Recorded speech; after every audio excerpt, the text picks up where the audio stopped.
3교시 시작하도록 하겠습니다.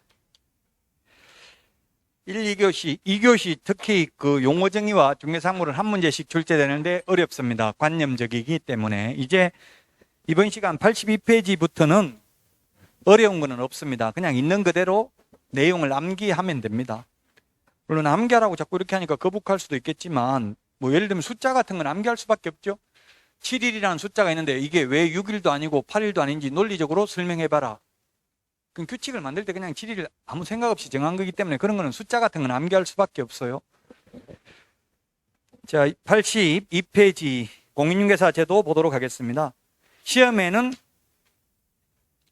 한 문제 나올 때도 있고 안 나올 때도 있습니다.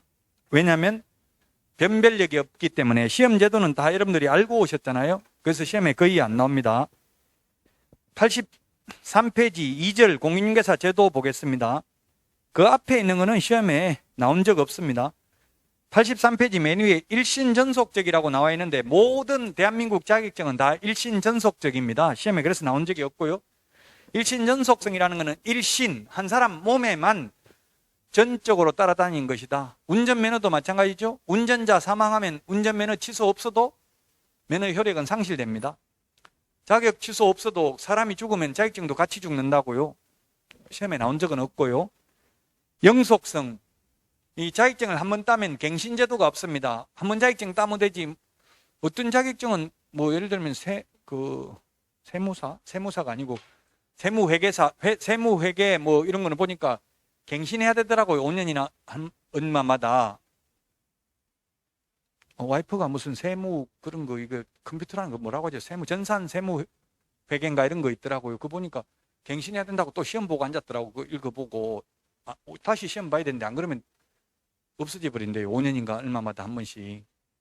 근데 우리 공인중개사 자격증은 한 번 따면 죽을 때까지 영원히 가는 겁니다. 또 새로 시험 쳐야 되고 이런 거 없다. 영속성이다. 시험에 나온 적은 없고요. 이제 83페이지 맨 밑에 시험 시행기관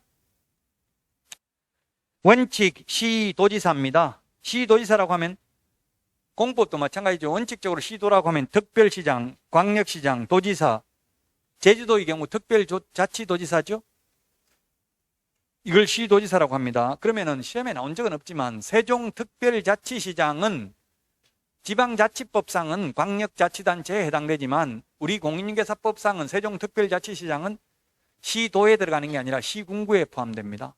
공인중개사법상은 시도의사가 시행하는 시험에 합격해야 됩니다. 따라서 자격증을 받아보면 시도지사 명의로 줍니다. 경기도지사, 서울특별시장 이렇게 되어 있습니다. 혹시 서울특별시장 자격증을 받고 싶으면 이거는 비공식적인 이야기니까 산업인력공단에 문의는 하지 마세요. 산업인력공단 직원한테 물어보니까 우리 원서 접수할 때 주소를 2개 적는데요. 실제 거주 주소, 주민등록상 주소 2개를 적는데 주민등록상 주소지 시도지사 명의로 교부한답니다. 그럼 원서 적을 때는 주민등록 주소를 시형시로 적어놔도 시험 보고 나서 합격했을 것 같으면 주소를 큐넷 산업인력공단에 가서 11월 거기 나와 있어요. 공지에 11월 뭐 9일인가 10일인가 그 이전에 주소 변경하면 변경된 주소지 시도의사 명의로 자격증을 교부합니다. 그러면 여러분들이 제주도에 가서 중개업을 하려면 제주도지사한테 받는 게 낫겠죠? 우리나라에서 텃세가 가장 심한 곳이 제주도입니다. 그 지역 감정이 가장 심한 곳이 뭐 제주도 고향인분들 죄송한데 제가 느껴본 바에는 그렇더라고요. 제가 군대에 있을 때 제주도 스님한테 엄청나게 많이 맞았거든요. 그 약간 그런 지역적 특색이 있기는 하더라고요. 어쨌든 제주도 같은데 이게 경기도에서도 제가 뭐 실무교육 하러 31개 시군을 단단히 봤는데 텃세가 심한 데가 이 경기 남부에서는 안성이 심하더라고. 평택 옆에 있는데 평택하고 안성하고는 완전히 달라요. 위치는 비슷한 데 있지만 안성 같은 데는 텃세가 굉장히 심해요. 그런데 외지인들이 들어가서 중개업하기 어렵다는 이야기입니다. 경기 북부는 뭐 연천이나 이런 데 연천군, 포천 이런 데는 좀 텃세가 심해요. 외부인들이 별로 많이 안 산다는 이야기예요. 어쨌든 결론은 주민등록 주소지 시도지사 명의로 자격증이 교부되니까 만약 서울 거 받고 싶으면 합격하고 나서 변경하면 된다고 주소 바로. 그 다음에 예외입니다. 84페이지 2번에 예외인데 국토교통부 장관이 예외적으로 시험을 직접 시행할 수도 있습니다. 이때까지 시험을 32번 봤는데 한 번도 국토교통부 장관이 시험을 시행한 적은 없습니다. 국토교통부 장관이 시험을 시행하면 국토교통부 장관 명의로 자격증이 교부돼야 되잖아요. 제가 이거 국토교통부 장관을 시험 시행 기간으로 원칙을 해달라고 지금 건의하고 있어요. 그럼 국토부 장관 명의로 자격증이 나올 거 아니에요. 의사 자격증은 보건복지부 장관 명의로 나오거든요. 근데 우리는 시도의사 명의로 나오다 보니까 서울시 자격증을 받는 게 사실은 전국 어디에 가서 하든지 서울시 자격증을 받으면 다 먹혀 들어간다고요. 근데 다른 지역은 물론 경기도도 뭐 큰 문제는 없지만 만약에 대구광역시 자격증 가지고 광주광역시에 가서 중개하는 건 별로 바람직하지 않겠죠. 원칙은 시도의사인데 예외 국토교통부 장관인데 양가로 2번 세 번째 줄에 국토교통부 장관이 직접 시험을 시행하려면 공인중개사 정책심의위원회 의결을 거쳐야 됩니다. 공인중개사 정책심의위원회를 줄여서 뭐라고 부른다? 가로 안에 심의위원회. 오늘 그 프린터 위원회에 비교하는 거 내드린 거에 보면 공인중개사 정책심의위원회라고 되어 있습니다. 근데 이걸 줄이면 그냥 심의위원회 이렇게 할 수도 있습니다. 줄여서 말할 때는.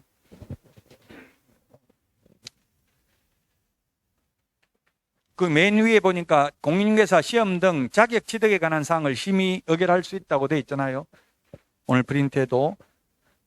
그래서 국토부 장관이 직접 시험을 시행하려면 미리 의결을 거쳐야 되는데 시험에 사후 의결을 거치면 된다. X로 출제됐습니다. 사전 의결, 미리 의결을 거쳐야 된다. 미리 동그라미 해놓으세요. 양가로 이번에 세 번째 줄 맨 뒤에 미리를 동그라미 해놓으시라고요. 그 다음에 3번 시험 업무 위탁입니다. 시도의사가 시행하는 게 원칙이지만 시도의사는 공기업, 준정부기관 또는 협회에 위탁할 수 있습니다. 시험 업무를. 협회에 위탁할 수도 있습니다. 협회에 위탁하려고 하지도 않았는데 수험생들이 엄청나게 반발했어요. 협회에 위탁하면 시험 문제 어렵게 낼 것이다. 저는 협회에 위탁됐다고 해서 협회에서 무조건 어렵게 낸다고 단정할 수는 없어요. 제가 실무교육, 협회 실무교육 강사도 해봤는데 뭐 지금도 제가 경기 북부 일산에 실무교육 강사로 등록은 돼 있습니다.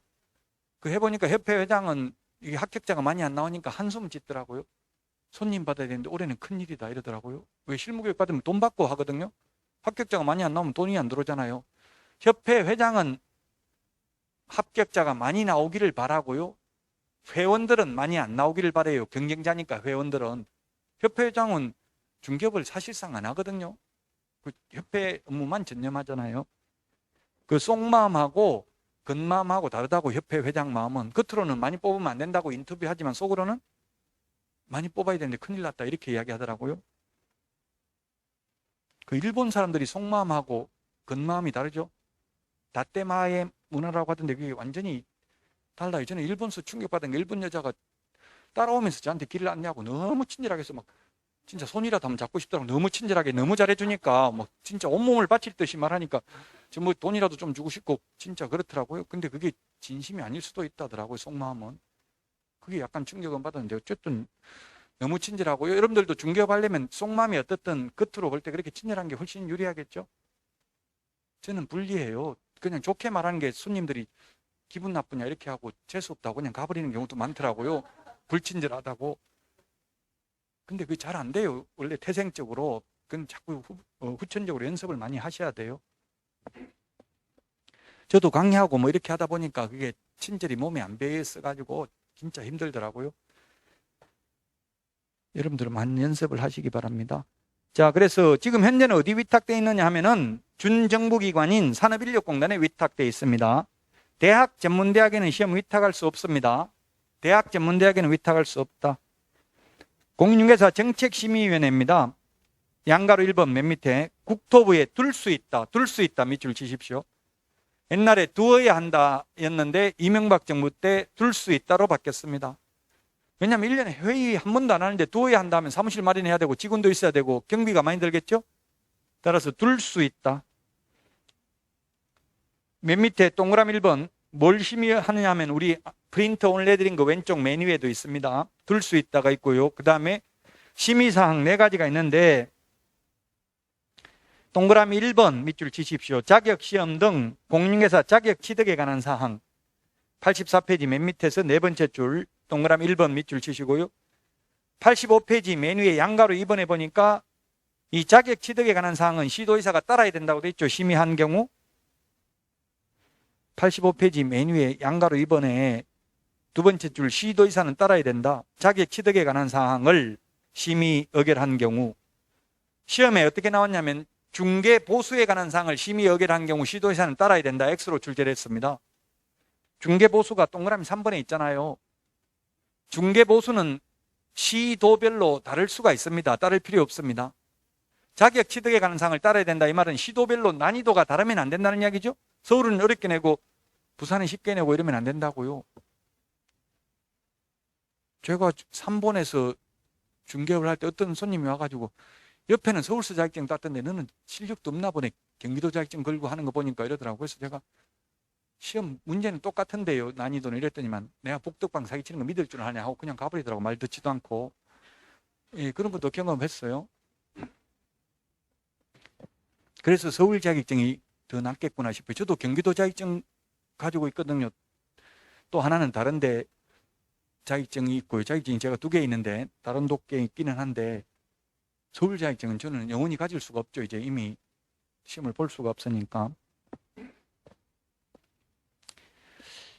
85페이지 세 번째 줄 심의위원회 구성 및 운영입니다. 오늘 그 프린트 내드린 그 심의위원회 맨 왼쪽에 있는 것도 나중에 참고로 보시면 되겠습니다. 양가로 1번 심의위원회는 위원장 1명 포함입니다.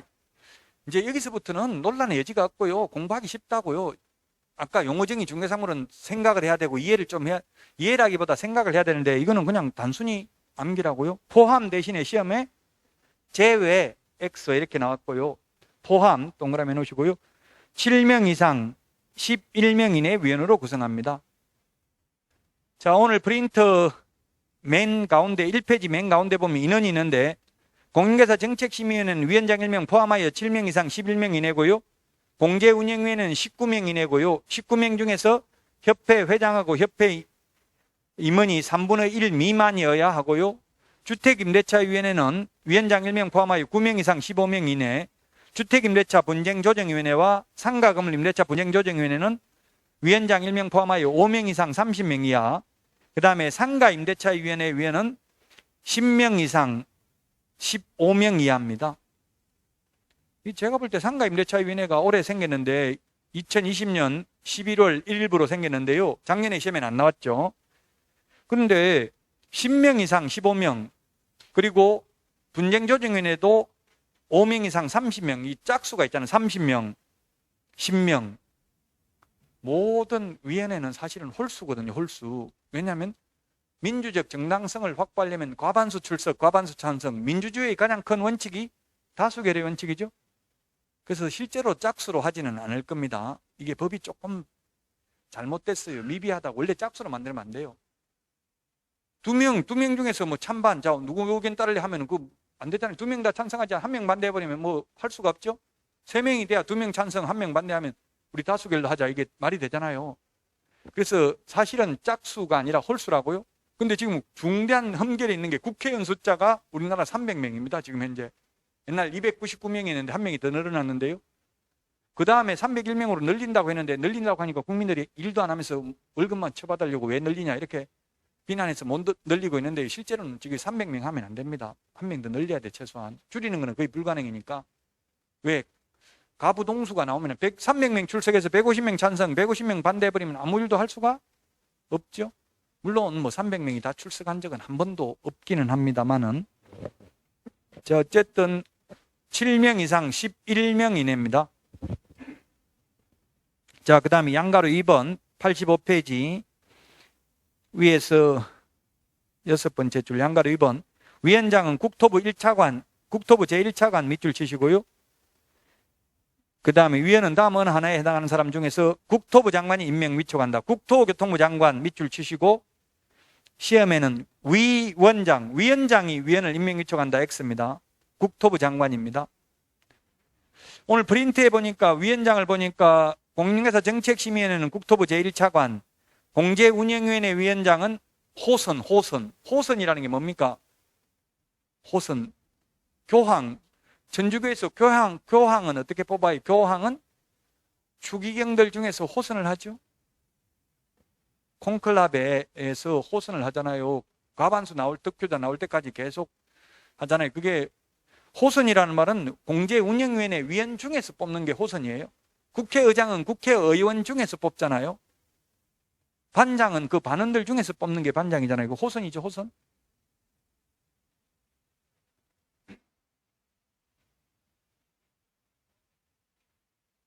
우리 학원에도 원우회장 이런 거 없어요. 원우회장. 대학원, 학원은 원우회잖아요. 원우회. 그 호선이죠, 호선. 학원 다니는 사람들 중에서 뽑는 게 호선입니다. 자, 그 다음에 주택임대차위원회 위원장은 법무부 차관, 주택임대차 분쟁조정위원회 위원장은 호선이고요. 그 다음에 상가임대차위원회 위원장은 법무부 차관입니다. 법무부 차관. 자, 그 다음에 85페이지 교과서, 거기 공인중개사 정책심의위원회 위원은 그 8가지 있는데 이거 다 암기할 수 없고요. 참고로 보시고요. 그 다음에 양가로 3번, 양가로 2번, 동그라미 2번부터 8번까지 규정에 따른 위원회 임기는 2년으로 하되 위원회 사임 등으로 재위촉된 위원회 임기는 전임 위원 임기의 남은 기간으로 한다. 2번부터 8번이니까 1번은 임기가 없다는 이야기죠. 공무원은. 그래서 시험에 모든 위원회 임기는 2년으로 하되 이렇게 하면 X입니다. 공무원은 임기 제한이 없어요. 공무원은 발령나면 근무해야 됩니다. 모든 우리 위원은 전부 전임자의 남은 기간만 하는데 모든 직책은 우리나라에서 유일하게 대통령만 보궐선거를 해도 새로 임기가 5년 시작됩니다. 지금 서울시장, 부산시장 임기 1년밖에 없어요. 남은 기간. 그것만 한다고요.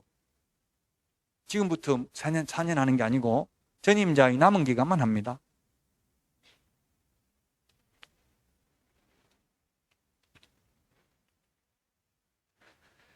거기 임기를 보면 프린트 오늘 내드린 걸 보면은 공제운영위원회도 1회에 하나여 연임할 수 있는데 우리 공인중개사 정책심의위원회는 연임 제한은 없습니다.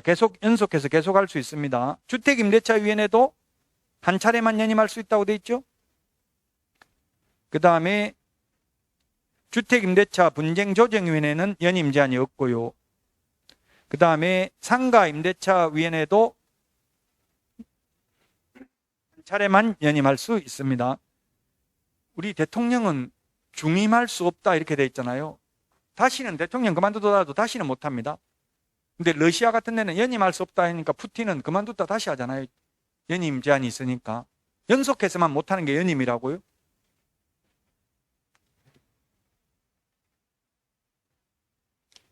그 다음에 양가로 4번. 위원장은 심의위원회를 대표하고 심의위원회 업무를 총괄한다. 위원장이 부득이한 사유로 직무를 수행할 수 없을 때에는 위원장이 미리 지명한 위원이 그 직무를 대행한다. 위원장이 미리 지명한 위원 밑줄 치십시오. 시험에는 부위원장이 직무를 대행한다. X로 출제됐습니다. 부위원장 제도가 없습니다. 공제운영위원회의 경우 부위원장이 있습니다. 공제운영위원회는 부위원장이 있는데 공인중개사 정책심의위원회는 없기 때문에 위원장이 미리 지명한 위원이 직무를 대행합니다. 양가로 5번. 위원장은 심의위원회 회의를 소집하고 그 의장이 된다. 위원장은 심의위원회 회의를 소집하려면 회의 개최 7일 동그라미 7일 전까지 회의 일시, 장소 및 안건을 각 위원에게 통보해야 된다. 이 7일인데 시험에 7일 대신에 10일 이렇게 낼 수 있다고 8일, 6일은 시험에 안 내요. 왜? 8일, 6일은 없거든요. 보통 홀수를 좋아하더라고요. 보면 3일, 5일, 7일 또 홀수를 좋아하다가 10일, 15일 보통 숫자가 이렇게 많이 나가요. 30일, 3개월, 6개월, 1년 이런 숫자들. 오늘 내드린 그 우리 핵심 비교정리 프린터에 보면 숫자가 전부 정리되어 있잖아요. 39번 보세요. 39번 프린터 39번에 14번 밑줄 치세요. 39번에 14번에 보니까 정책심의위원회 회의 개최 통보라고 되어 있죠. 7일 전까지 합니다. 48번에 1번에도 있네요. 48번에 1번. 48번은 통보를 위주로 정리한 거고 39번은 7일을 위주로 정리했죠. 따라서 이 프린트 안에도 중복되는 게 많다고요. 내용이. 통보를 기준으로 정리하니까 48번에 1번에 회의 개최 7일 전까지 통보한다고요. 48번에 1번도 밑줄 지놓으시고요. 이런 숫자는 암기를 해야 되는데 지금 암기해도 시험 볼 때까지 절대 안 가요. 그러니까 그냥 듣고 잊어먹고 계속 반복을 하다 보면 10월 찬바람이 불면 가슴 벅찬 희열을 느끼고 날도 더울 때 아마 엄청 스트레스 받을 거예요. 남들은 효자 과목이라 하는데 공인계사법 나는 왜 이렇게 나한테는 어렵냐, 불효자식이냐 이런 말들 엄청나게 많이 해요. 그 효자는 부모가 잘해야 자식이 효자 되더라고요. 저도 지금 가장 무서운 게 아들이에요. 아들. 옛날 어릴 때는 막 제가 때리고 이렇게 했는데 모르고 저도 모르는 사이에 지금 때리려고 하니까 손 탁 잡고 왜 그러는데요 하고 이렇게 하니까 제가 힘이 없어서 못 때리겠더라고요. 말로 하세요 하고 이렇게 손 탁 잡으니까 야 이거 잘못하면 제가 맞겠다 싶어가지고 이제부터는 잘하게 되더라고. 갑자기 힘이 없어져가지고 그 이제 지금 엄청나게 잘해요. 잘하니까 막 저보고 지금 빨리 돈 있으면 돈 좀 주세요. 사업 좀 하게 이러더라고. 돈 없다 이러니까 이때까지 돈 안 벌고 뭐 했는데요. 이러 무서워가지고 앞으로 벌어가지고 조금씩 줄게 이렇게 지금 달래고 있어. 그래야 말을 듣지 안 그러면 말 안 듣는다고요. 마찬가지로 이게 또 효자 과목이고 쉬운 거 맞는데 민법이나 뭐 학개론이나 이런 것만큼 공부하면 엄청나게 쉽다는 이야기예요. 근데 전혀 공부 안 하고 그냥 날로 먹으려고 하면 안 된다고. 이것도 쉬운 걸 전략적으로 생각해야 돼. 쉬운 걸 조금만 예를 들면 이건 1시간 투자하면 민법 10시간 할 거 이거 1시간만 투자해도 훨씬 쉽다고요. 조금만 투자하면 되는데 전혀 안 하면 어려울 수 있어요. 이거 조금씩 그렇다고 이걸 뭐 지금부터 1시간 투자하라는 게 아니라 수업할 들을 때 집중해서 듣고 쉬는 시간에 문제 풀어보고 그런 식으로 수업 나왔을 때만 열심히 하면 충분해요. 남는 시간에 이제 민법, 학개론 이런 거 예습 복습하시고요. 2차는 지금 해도 암기가 많기 때문에 다 잊어먹어요. 그냥 수업 듣고 잊어먹고 반복하는 게 좋다고요. 자, 그 다음에 86페이지. 86페이지입니다. 메뉴의 양가로 6번. 심의위원회 회의는 제적위원 과반수 출석으로 개의하고 출석위원 과반수 찬성이다. 예, 제적위원 과반수가 아니라 출석위원 과반수입니다. 만약 7명 이상 11명인데 11명이면 6명 이상 출석, 6명 출석했으면 4명 이상 찬성이죠.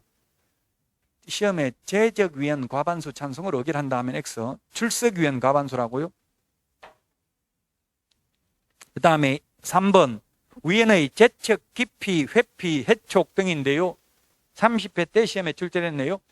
이거는 주로 형사소송법에서 많이 쓰는 용어입니다. 뉴스에 많이 들어봤잖아요. 검찰총장, 뭐 제척, 기피, 회피 이런 거 인사, 징계위원회 열어서 이게 뉴스에 많이 나왔죠. 제척이라는 건 뭐냐면 제척 사유, 배제 사유, 빠져야 되는 사유, 그 회의에 참석하면 안 되는 사유가 제척 사유입니다. 그 제척 사유는 그 안건 당사자와 정책심의위원회 위원이 이해관계에 있으면 그 회의에서는 빠져야 됩니다. 형사 사건에서 아버지가 판사인데 아들이 피고인으로 왔으면 그 재판에 아버지는 참석하면 안 되죠. 그게 제척 사유라고요. 그 다음에 기피는 뭐냐면 기피 신청, 재판부 기피 신청 뉴스 이런 거 보셨을 거예요. 안건 당사자가 저 정책심의위원회는 내 안건 심의하는 데는 빼달라고 신청하는 걸 기피 신청이라고 합니다. 저 사람은 나하고 악감정이 있어서 나한테 불리하게 심의할 가능성이 있으니까 빼주세요 하는 게 기피 신청입니다. 그 다음에 회피는 뭐냐면 회피. 제척을 시켜야 되는데 뭐 예를 들면 아버지가 판사인데 아들은 그렇다. 아들은 알지만 친인척인 경우 모를 수도 있잖아요. 그 친인척이면 안 빼줄 수도 있는 거잖아요. 만약에 초등학교부터 이때까지 동기동창이고 이런 건 안 나타나잖아요. 서류에는. 그런 경우는 스스로 나 안면 바쳐서 재판 못하겠다고 스스로 빠져야 된다고요.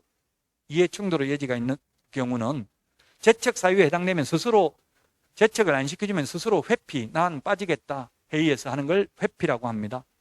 그 회피해야 되는데 회피 안 하면 해촉한다고. 해촉이라는 말이 있죠. 해촉. 그 여러분들도 만약에 사장이 돼서 직원을 고용하려면은 근로계약서를 적는 것보다는 위촉계약서를 적는 게 좋겠죠. 위촉계약서 적으면 그냥 해촉하면 끝이에요. 해촉하면. 보험 설계사들도 위촉돼 있어요. 그 보험 설계사들은 해촉하면 끝이라고요. 근로기준법 적용 안 된다고요. 만약 근로계약서를 적으면 근로기준법상 해고, 예고를 해야 돼. 자르려면 한 달 전에 미리 해고하겠다, 예고를 해야 된다고요. 그 위촉된 거는 그냥 해촉해버리면 돼요. 그 정치인들은 보면 전부 다 위촉돼 있어요. 해촉해버리면 끝이라고요. 지금 각 정당의 비상대책위원회 위원들 위촉돼 있다고요. 마음에 안 들면 해촉시켜버리면 끝이라고요. 자, 3번에 양가로 1번.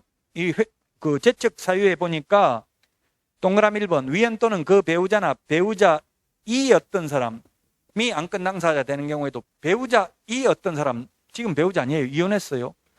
전 배우자 사랑해요, 안 해요? 할 수도 있다고요. 지금 위장 이혼했을 수도 있잖아요. 그래서 전 배우자 이 어떤 경우에도 재척 사유에 해당된다고요. 안건 당사자가 사랑할 수도 있다는 이야기예요. 동그라미 3번이 시험에 출제됐었습니다. 위원이 해당 안건에 대하여 증언, 진술, 자문, 조사, 연구, 용역 또는 감정을 한 경우, 용역, 서비스 제공하는 것, 노무를 제공하는 걸 용역이라고 하죠. 자문료 이런 거 받고 자문해 준다고요. 돈 받고 했기 때문에 이해관계 있잖아요. 따라서 재척 사유에 해당된다. 양가로 2번. 해당 안건의 당사자는 위원에게 공정한 심의 여결을 기대하기 어려운 사정이 있는 경우에 심의위원회에 기피 신청을 할 수 있고 심의위원회는 의결로서 이를 결정한다. 이 경우 기피 신청의 대상인 위원은 그 의결에 참여하지 못한다.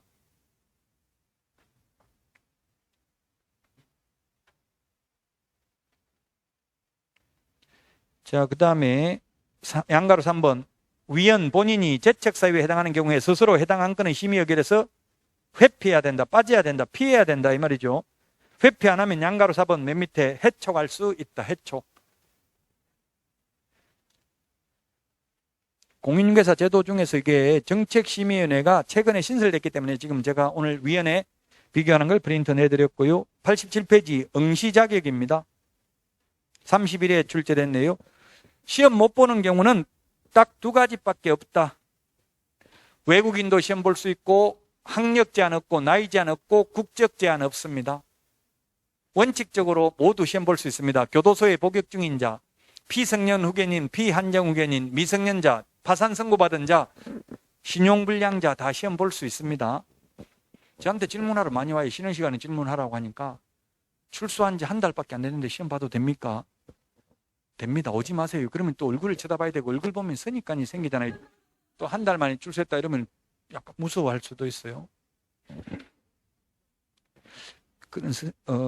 그래서 시험은 다 볼 수 있고요. 다만 시험 못 보는 것, 응시 자격이 없는 거 87페이지 중간에 2번에 양가로 1번 자격 취소되고 3년 못 봅니다. 시험.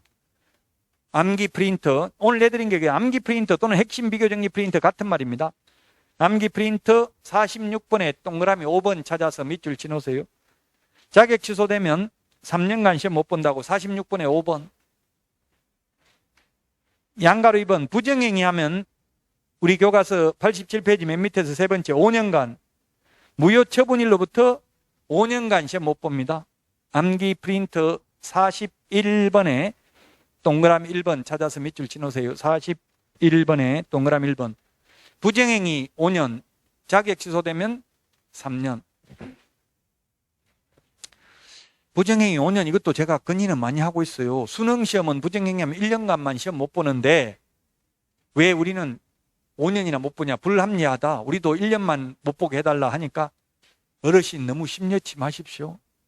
부정행위 한 사람이 거의 없습니다. 그래서 제가 너는 애비 애미도 없냐 이렇게 나이 많은 것처럼 이렇게 이야기했어요. 원래 우리나라는 감성적으로 해야 대응을 해야 그게 잘 먹히지 논리적으로 이야기하면 잘 안 먹히거든요. 그 시험장에서 부정행위에다 적발되면 연세 드신 분들은 젊은 분이 감독관이면 너는 애비 애미도 없냐 이렇게 이야기를 하면 된다고요. 젊은 분은 그런 말 할 수 없죠. 그냥 부정행위해도 나가버리면 더 이상 끝이에요. 본인은 부정행위했음을 시인합니다. 확약서 적으면 5년간 시험 못 봐요. 됐어요. 나 시험 안 볼 거 이제 다시는 시험 안 본다고 그냥 집에 가버리면 따라가서 잡아와가지고 뭐 5년 동안 못 본다 이렇게 안 한다고요. 그 현실적으로 거의 없습니다. 그냥 그 시험만 무효로 하고 안 보면 끝이에요. 사실은 현실적으로는. 근데 이론적으로는 시험에 부정행위 하면 5년간 시험 못 본다. 5년. 시험에 나오면 5년. 그 부정행위 하기 어렵습니다. 남의 거 보고 하기는. 하려면 본인이 컨닝 페이퍼 만들어 가서 본인만 볼 수밖에 없어요. 남의 거 보고 할 수는 있어요. 할 수는 있는데 그 남이 시험 공부를 잘하는지 못하는지 알 수가 없으니까 못 봐요. 그게 시험이 이게 대각선으로 문제가 같을 수도 있고요. 앞뒤로 같을 수도 있어요. 이게 다르더라고. 제가 시험을 15번 이상 봤는데 감독관이 2명이 와가지고 A형, B형 2개 문제를 가지고 나눠줘요. 나눠줄 때 보면 앞뒤로 나눠주면 앞뒤로 같은 거죠. 대각선으로 나눠주면 대각선으로 문제가 같은 거예요. 40문제 중에서 30문제는 똑같습니다. A형이나 B형이나 10문제만 다릅니다. 그래서 A형 100점 맞는 거 그대로 B형 따라서 100해도 70점 나온다고 100점이면 10문제만 달라요. 40문제 중에서 30문제는 똑같고요. 1번 이런 게 똑같다고요.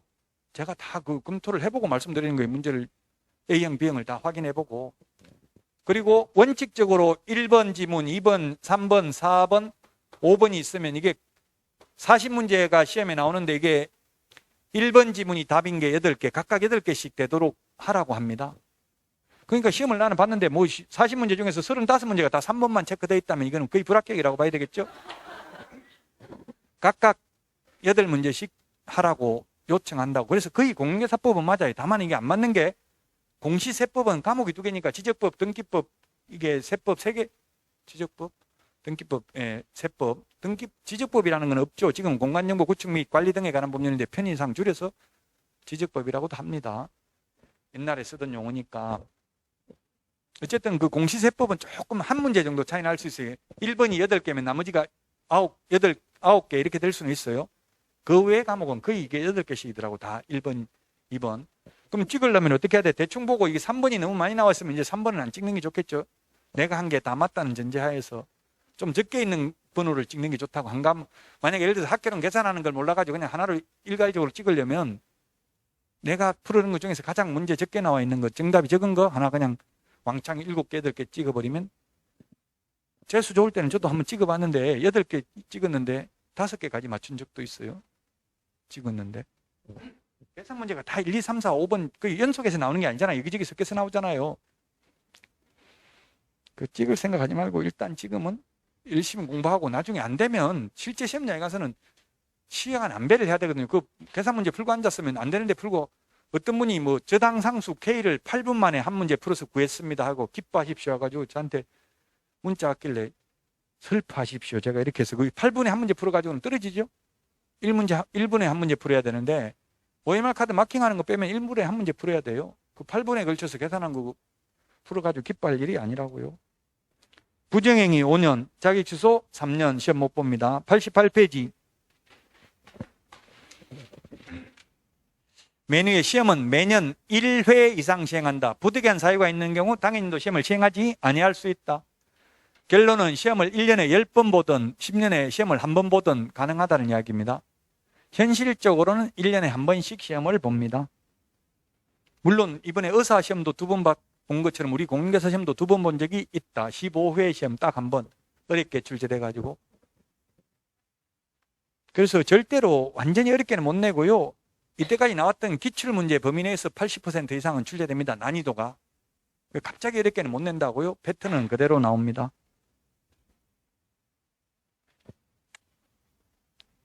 그 다음에 시험 방법입니다. 시험 방법. 시험 방법은 1차 시험은 무조건 객관식입니다. 1차는 객관식. 무조건 객관식이고 절대평가입니다. 1차는 무조건 객관식이고 절대평가다. 원칙 예외 없이 무조건. 60점만 넘으면 무조건 합격이다. 평균. 그래서 1차는 만점이 80점입니다. 40점 밑으로 과락 나오면 안 되죠. 그러려면 16문제를 맞춰야 되고요. 나머지 과목은 만점이 80점이라고요. 100점 받을 듯이 공부하지 말라고. 그래서 1차 과목은. 왜냐하면 한 과목이라도 80점 밑으로, 40점 밑으로 나오면 안 되니까 40점 받으려면 나머지는 80점밖에 안 되고 더 받아봐야 보태줄 수가 없죠. 그 만점 받으려고 하지 말라고요. 시험장에 가서는 모르는 거 있으면 빨리 넘어가고 시간 안배를 잘 해야 된다고요. 1차는 무조건 절대평가다. 객관식이고 2차의 경우 원칙은 객관식이고 절대평가입니다. 원칙은. 근데 예외는 상대평가할 수 있습니다. 상대평가할 수 있고요. 그 다음에 최소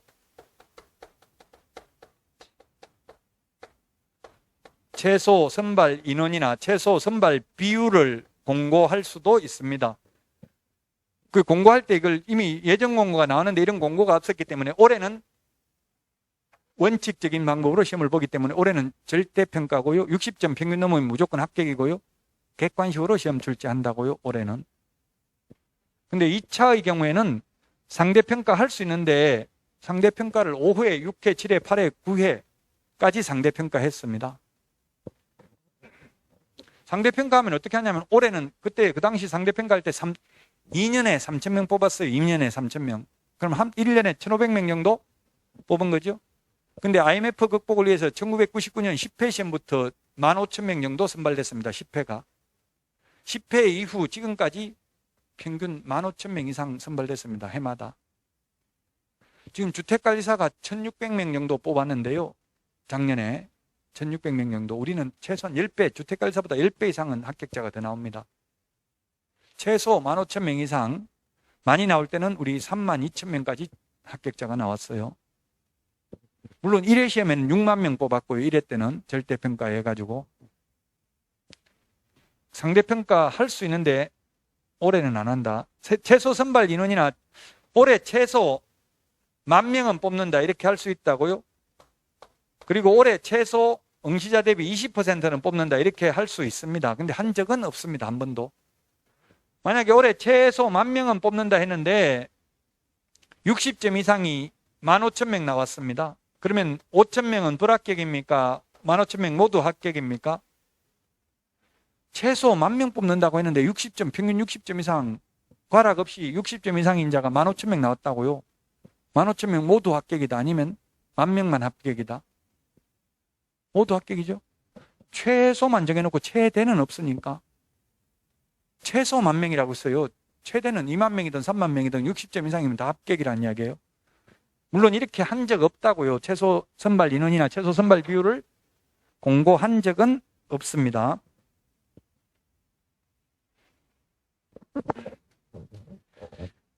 어, 1차는 객관식인데 2차는 원칙이 논문형입니다. 논문형. 자, 그 책을 보도록 하겠습니다. 책. 시험 방법 88페이지 2번에 양가로 1번. 1차 시험과 2차 시험을 구분하여 시행한다. 이 경우 2차 시험은 1차 시험에 합격한 자를 대상으로 시행한다. 양가로 2번. 합격한 자를 대상으로 시행하는 게 원칙인데 다만 1차 시험과 2차 시험을 구분하되 동시에 시행할 수 있다. 1차 합격 안 해도. 이 경우 2차 시험의 시험 방법은 선택형으로 출제하는 것을 원칙으로 하되 주관시 단답형 또는 기평을 가미할 수 있다. 결론은 뭐냐면 1, 2차를 같은 날 동시에 보는 경우에만 2차도 객관식이고요. 1차, 2차를 분리하면 2차는 주관식으로 봐야 된다 이 말입니다. 따라서 우리나라 시험 중에서 지금 공인중개사만 1, 2차를 같이 보고 있고요. 주택관리사, 뭐 행정사라든지 감정평가사 이런 거 법무사 모두 1, 2차를 따로 보고 있습니다. 따로 보니까 전부 다 2차는 주관식입니다. 2차를 객관식으로 보는 시험은 공인중개사 시험밖에 없어요. 왜 그럴까요? 인원수가 많아서 그래요. 33만 명 접수하는데 그 주관식으로 내놓으면 채점하려면은 1년 내 걸린다고요. 빨리 발표해야 되는데 사람이 많아서. 그러므로 1, 2차 같은 날 보고 있는데 여러분들이 또 산업인력공단의 국토부에 같이 보니까 너무 힘들다. 2차 분리해달라 이러면 2차를 주관식으로 봐야 된다고요? 참아라고요. 그래서 옛날에는 2시 되면 끝났어요. 점심시간도 없이. 근데 지금은 점심시간 주고요. 쉬는 시간도 엄청나게 길게 줘요. 이게 국가인권위원회에 민원 제기를 했어요. 국가권익위원회도 인권 제기를 하고 여자분이 인권 제기했다더라고요. 2차 과목을 3과목을 동시에 봤다고요. 한 번만에. 그러면 50분씩 3과목 150분이면 2시간 반이잖아요. 2시간 반 동안 화장실 못 가가지고 인격적으로 모욕감을 느꼈다. 이렇게 진정 넣어가지고 바뀐 거예요. 이제 2차도 1교시, 2교시로 분리되어 있어요. 1교시에 공인중개사법하고 공법 보고요. 2차 2교시가 공시세법 따로 보죠. 시험 다 끝나고 나면 아마 4시, 20분인가 4시가 좀 넘을 거예요. 그 시간 지금 정확하게 기억이 안 나는데 옛날에 2시에 끝나던 게 지금은 4시가 넘어서 끝난다고요. 그리고 가정답은 6시에 발표하죠. 집에 와서 그냥 밥 먹고 나면 바로 이제 가정답 발표하면 합격했는지 안 했는지 알 수 있어요. 그 대신에 시험지에다가 그 OMR 카드에 마킹한 걸 그대로 적어와야 합격, 불합격을 알 수 있죠. 그대로 안 적어와가지고 합격했다고 떡 돌리는데 나중에 한 문제 때문에 떨어지는 사람이 있어요. 정확하게 그 답안지에 적은 걸 시험지에 그대로 적어 나오면 알 수 있다고 합격했는지를 바로 그날. 만약 불합격했어. 지금 몇 년 했는데 그 배우자가 또 너 합격했냐 이렇게 물으면 속여야 돼. 한 문제 때문에 떨어졌다고 해야 돼요. 아니면 과락 나왔다고 거짓말 시켜야 돼요. 한 문제 나면 떨어졌다 이야기한다고요. 그러다가 적발되면 그 하늘별공단 들어가 보자. 점수 몇 점인지 이렇게 해가지고 들통나면 신뢰가 깨져가 너 이때까지 나한테 사기쳤지 이제 못 믿겠다 헤어지자 이렇게 나온다고요. 그렇다고 또 과락 나왔다고 바로 진실을 이야기하면 인간아 그럴 줄 알았다. 네가 뭐 하나 잘하는 게 뭐 있냐. 밥을 잘하냐 빨래를 잘하냐 뭐 청소를 잘하냐 공부를 잘하냐 하나라도 잘하는 게 뭐 있으면 말해봐라 이렇게 나온다고 또 개무시한다고. 그럼 어떻게 돼? 여러분들 불합격했으면 가정답 딱 보고 체크해보고 불합격했으면 미리 밥 먹고 배우자 오기 전에 이불 뒤집어 쓰고 들어가서 누워있으라고. 그러면 왜 그러는데 하면 혼자 있고 싶다 나가라 이렇게 하면 나중에 배우자가 싹싹 빌어. 그거 시험 뭐가 중요하냐 우리 건강하게 가족 살면 되지.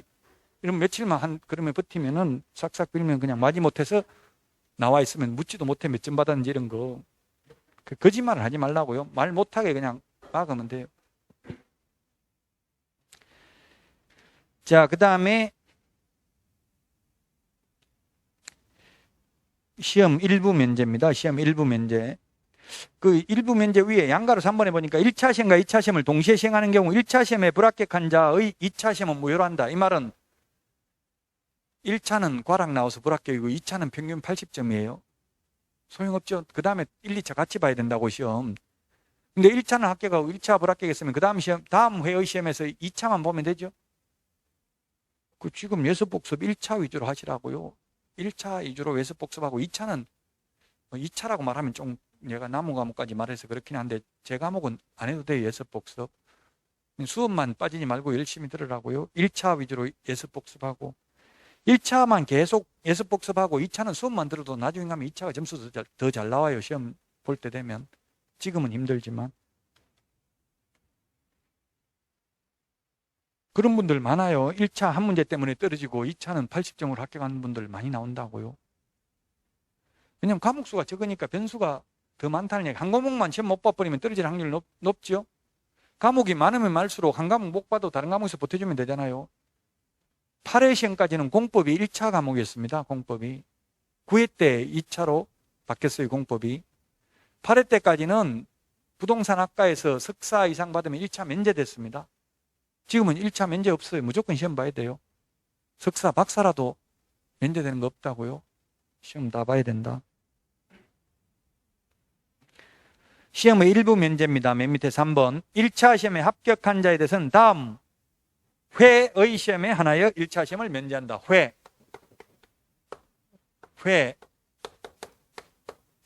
X, 회 O. 모의고사에는 이렇게 나오는데 실제 시험에 나온 적은 없습니다. 근데 모의고사는 이렇게 잘 나와요. 회가 오고 회는 X라고요. 이게 구분의 실익이 없는 게 시험은 사실상 매년 보잖아요. 그래서 현실적으로 구분의 실익은 없어요. 그러나 이론적으로는 시험을 1년에 10번 볼 수도 있고 10년에 한 번 볼 수도 있죠. 이론적으로는. 그래서 다음 회가 아니라 다음 회의 시험에 하나의 1차 시험을 면제한다고요. 이론적으로만. 실제 시험에 나온 적은 없고 모의고사에는 잘 나옵니다. 89페이지 시험 과목 시험에 안 나옵니다. 출제위원 임명위촉입니다. 양가로 1번 시험 시행기관의장이 임명위촉합니다. 시험 시행기관의장이 시도지사죠. 산업인력공단 이사장이 임명위촉한다 하면 X입니다. 이론적으로는. 현실적으로는 산업인력공단 이사장이 합니다만 시험에 나오면 시험 시행기관장입니다. 시도지사. 자, 그 다음에 89페이지 맨 밑에 부정행위 한 출제위원들에서 징계하는 게 있는데요. 90페이지 맨 위에 보니까 90페이지 국토교통부 장관 또는 시도지사 이게 시험 시행기관입니다. 시험 시행기관의 장이 명단을 통보한 출제위원에 대해서는 그 명단을 통보한 날부터 5년간 출제위원으로 위촉하여서는 아니 된다. 부정행위한 수험생, 부정행위한 출제인 모두 5년간 자격 박탈된다. 암기 프린트 41번에 2번에 있습니다. 41번에 2번.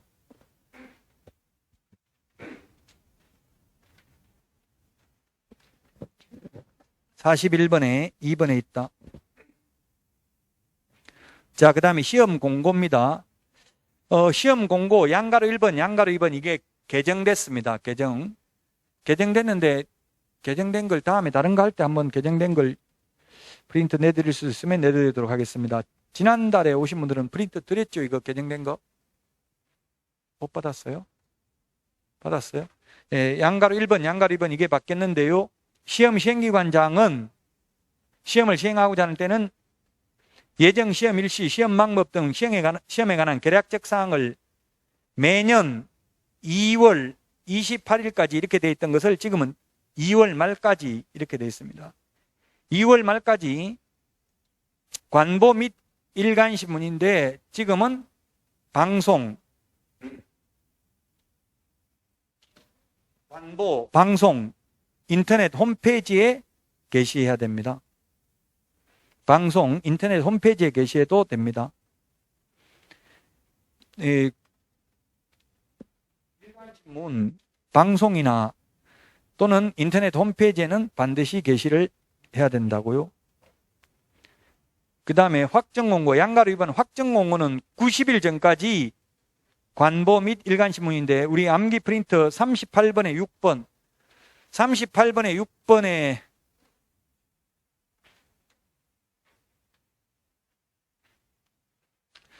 밑에 그 까만 별표 보니까 시험 공고 90일 전까지 일간신문, 관보, 방송 중에 하나 이상의 공고하고요. 이 셋 중에 하나 이상의 공고하고 인터넷 홈페이지에도 공고해야 된다고. 이거는 개정된 내용을 적어놨죠.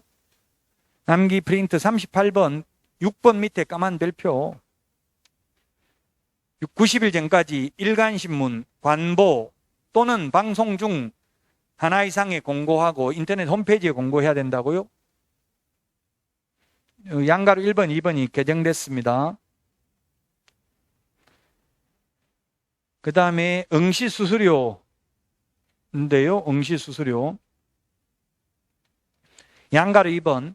시험에 응시하고자 하는 자는 지자체 조례가 정하는 바에 따라 수수료를 납부해야 된다. 시도의사가 시행하니까. 다만 국토부 장관이 직접 시험을 시행하는 경우는 국토부 장관이 결정 공고하는 수수료를 내야 된다. 그 다음에 시험을 위탁한 경우에는 위탁받은 자가 위탁한 자의 승인을 얻어서 결정 공고하는 수수료를 납부해야 된다. 우리 암기 프린트 52번에 1번, 8번, 9번 밑줄 지놓으시면 되겠습니다. 지금 한 말의 52번에 동그라미 1번, 8번, 9번 밑줄 지놓으시면 되겠습니다.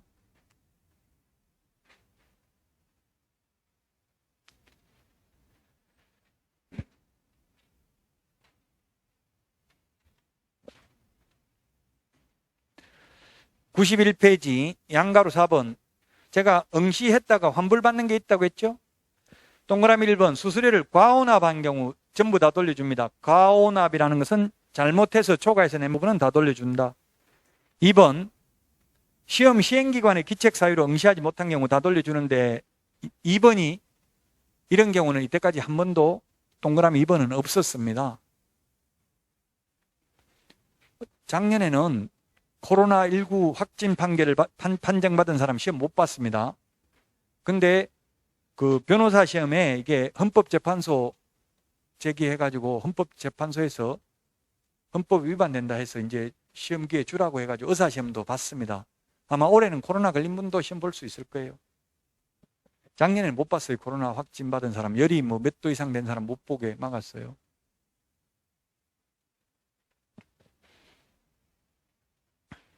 뭐 지진이 발생했다든가 이렇게 뭐 특별한 사정이 있으면 못 볼 텐데 아직까지 한 번도 이런 적은 없었다. 시험을 32번 봤지만.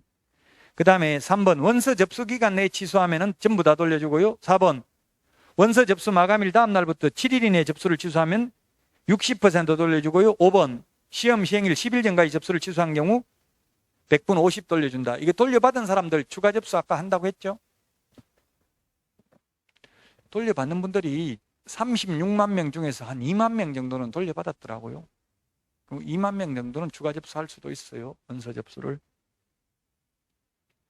우리 암기 프린터 39번에 동그라미 8번에 있습니다. 이게 7일, 10일, 39번에 8번. 8번, 9번 밑줄 지놓으시라고. 8번, 9번, 39번에.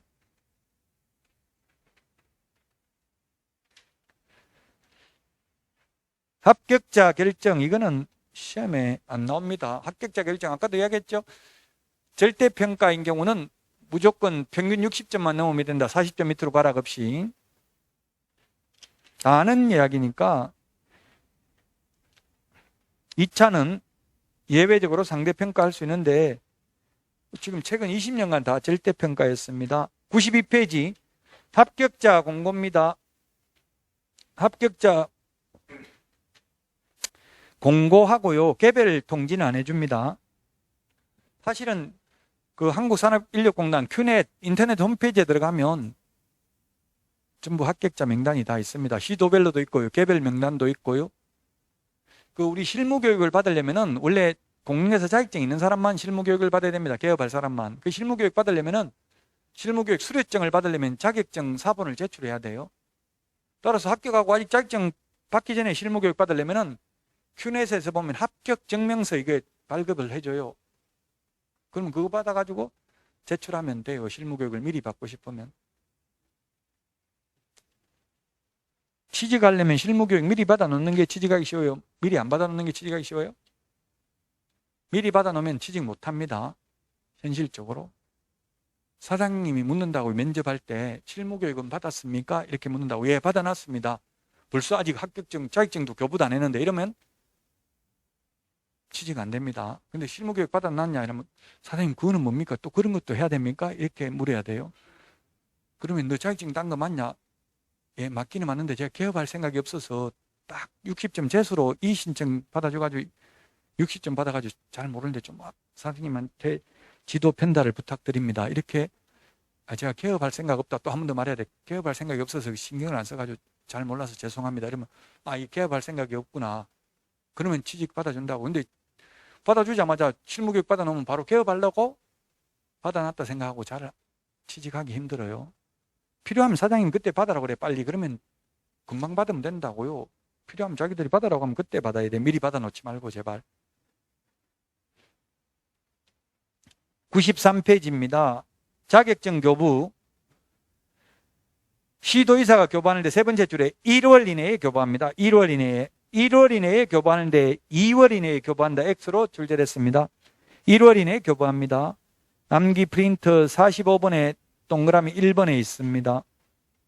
1월 이내에 교부하고요. 1월 이내에 45번에 1번. 2번 자격증 교부대장은 전자적 처리가 불가능한 특별한 사유가 없으면 전자적 처리가 가능한 방법으로 작성 관리해야 된다. 따라서 제가 개업을 하려고 등록 신청하니까 제 주민등록번호 넣으니까 자격증 언제 땄는지 두 개 다 뜨더라고요. 그 전산에 공무원 컴퓨터에 보니까 전산화돼 있어가지고. 그러므로 이제 등록할 때 개업할 때 자격증 사본 제출할 필요도 없어요.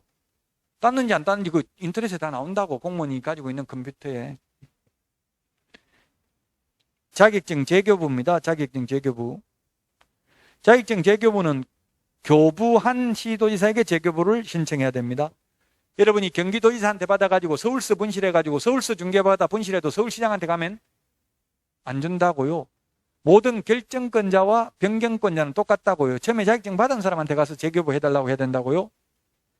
암기 프린트 54번에 54번 맨 밑에 보면 1번부터 7번까지 있는데 6번, 7번, 6번 청문, 7번 의견 진술기에 부여만 54페이지, 54번 맨 밑에 있죠?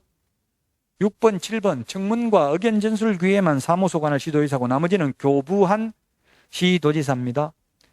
자격증 재교부 신청하려면 양가로 2번 93페이지 당해 지자체 조례가 정하는 수수료 내야 됩니다. 암기 프린트 52번에 동그라미 2번, 7번 밑줄 치십시오. 52번에 동그라미 2번, 7번. 2번, 7번. 2번 자격증 재교부할 때는 수수료 내야 되는데 7번 자격증을 처음에 교부할 때는 수수료 안 낸다고. 합격하면 공짜로 준다고. 자격증 분실하면 수수료 내고 재교부 받아야 됩니다. 94페이지 자격증 양도 대여하면 안 됩니다. 자격증 양도 대여. 빌려주면 안 된다고요. 자격증 팔아먹어도 안 됩니다. 양도 대여. 양도 대여 한자 양수 대여 받은 자, 즉 빌려준 사람, 빌린 사람 둘 다 동일한 행정형벌입니다.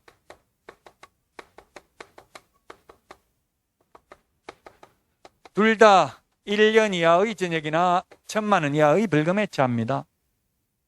그런데 둘 다 동일한 행정처분이라고 하면 X입니다. 행정형벌은 똑같다고요. 징역 벌금은 빌려준 사람이나 빌린 사람이 똑같은데 자격 취소는 빌려준 사람은 자격이 취소되지만 빌린 사람은 자기 자격증 있어요? 없어요? 없어서 빌렸잖아요. 자격증 없는 사람을 자격 취소할 수 없죠. 그래서 빌린 사람은 행정처분, 자격 취소를 행정처분이라고 그래요. 자격 취소는 빌려준 사람만 되지만 징역 벌금은 빌려준 사람이나 빌린 사람이나 똑같다. 1년 이하의 징역이나 1,000만 원 이하의 벌금. 또 자격증이 없으면서 공인중개사 이와 유사한 명칭을 사용하면 1년 이하의 징역이나 1,000만 원 이하의 벌금입니다. 그래서 아까 제가 그 자격증 없는 사람 동업한다고 했는데 그 명함에다가 자격증 없는 사람이 대표, 사장, 회장, 소장 이런 말 쓰면 소장도 중개사무소니까 소장하면 중개사무소의 장이잖아요. 자격증 없는 사람은 소장, 사장, 회장, 대표라는 명칭을 쓰면 안 된다고요. 그 자격증 없는 사람이 명함에 대표라고 새겨 다니니까 또는 공인중개사라고 새겨 다니니까 300만 원 벌금이 선고되더라고요. 둘 다 1년 이하의 징역이나 1,000만 원 이하의 벌금입니다. 자격증 없는 사람이 명함에 공인중개사라 새겨 다니면 안 되고요. 대표라는 말도 쓰면 안 됩니다. 그런데 자격증을 따고 개업도 안 했는데 취직도 안 했는데 명함에다가 공인중개사라고 새겨 다니면 처벌받는다 안 받는다 시험에 나왔어요. 자격증은 땄어요. 개업도 안 했어요. 취직도 안 했어요. 근데 명함에 저도 명함에 지금 그렇게 해놨거든요. 부동산학 박사, 공인중개사 이렇게 적어놨어요. 그러면 그거 유사명칭 사용금지 위반된다 안 된다? 안 돼요. 자격증 딴 사람이 땄다고. 공인중개사는 그냥 자격을 취득한 자잖아요. 소속 공인중개사, 개업 공인중개사 그렇게 명함에 새기면 안 되겠죠. 개업하거나 취직 안 했으면. 그냥 공인중개사라 새겨 다니는 건 상관없어요. 자격증 딴 거 땄다 했으니까.